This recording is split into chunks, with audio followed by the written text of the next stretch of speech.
So, what happened, Mr. Caulfield? It's Holden. I mean, if you really want to hear about it, the first thing you probably want to know is where I was born, what lousy childhood I had, how my parents were occupied, and all that David Copperfield kind of crap. And, I mean, to tell you the truth, I don't really want to go into that. In the first place, that stuff bores me. And in the second place, my parents would have about 2 hemorrhages apiece if I told them anything pretty personal about them. They're quite touchy about anything like that, especially my father. They're nice and all, I'm not saying that, they're just touchy as hell. Besides, I'm not gonna tell you my whole goddamn autobiography or anything. I'll just tell you about this madman stuff that happened to me around last Christmas, just before I got pretty run down, had to come out here and take it easy. I mean, that's all I told DB about, and he's my brother and all. He's in Hollywood. That isn't too far from this crummy place. He comes over and visits me practically every weekend. I've got you. He's gonna drive me home when I go home next month, maybe. He's got a Jaguar. No, not that Jaguar, the other one. Yeah, that one. One of those little English jobs I can do around 200 miles an hour. Costs him damn near $4,000. He's got a lot of dough now. He didn't used to. He used to be just a regular writer when he was home.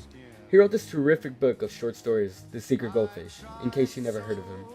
It was about this little kid who wouldn't let anybody look at his goldfish because he bought it with his own money. It killed me. Now he's out in Hollywood being a prostitute. There's one thing I hate, it's the movies. Don't even mention them to me. Why should I try to resist when, baby, I know damn well. Oh, well, I see. Some people change, Holden. Is that all? Well, where I really wanted to start is the day I left Prency Pep. Prency Pep is a school. Pretty sure you've heard about it. It's this large polo school. You know polo, right? They advertise it in about 1,000 magazines, always showing some hotshot guy on a horse jumping over a fence. Like if all you ever did at Penty was play polo. Anyway, it was Saturday of the football game with Saxon Hall. I remember around 3 o'clock that afternoon, I was standing way the hell up on those bleachers. There were never many girls at those football games. Only seniors were allowed to bring girls.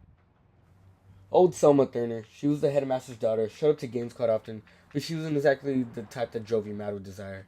She had a big nose, and her nails were all bitten down, bleedy looking. She had one of those damn falsies on, the ones that point all over the place, but you felt kind of sorry for her. The other reason why I wasn't down at the game was because I was on my way to say goodbye to old Spencer. You know, my history teacher. He had the grip. I figured probably wouldn't see him until Christmas vacation started.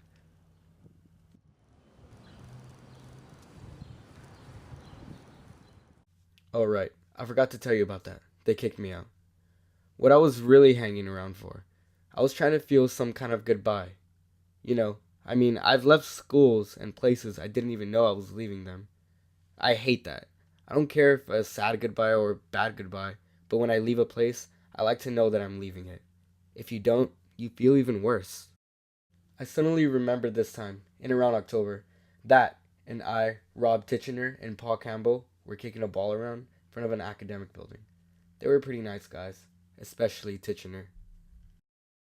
Quiet down, you hooligans. Get back to your dorms and get ready for dinner. Anyway, as soon as I got my breath back, I ran across Route 204. After I crossed the road, I felt like I was sort of disappearing.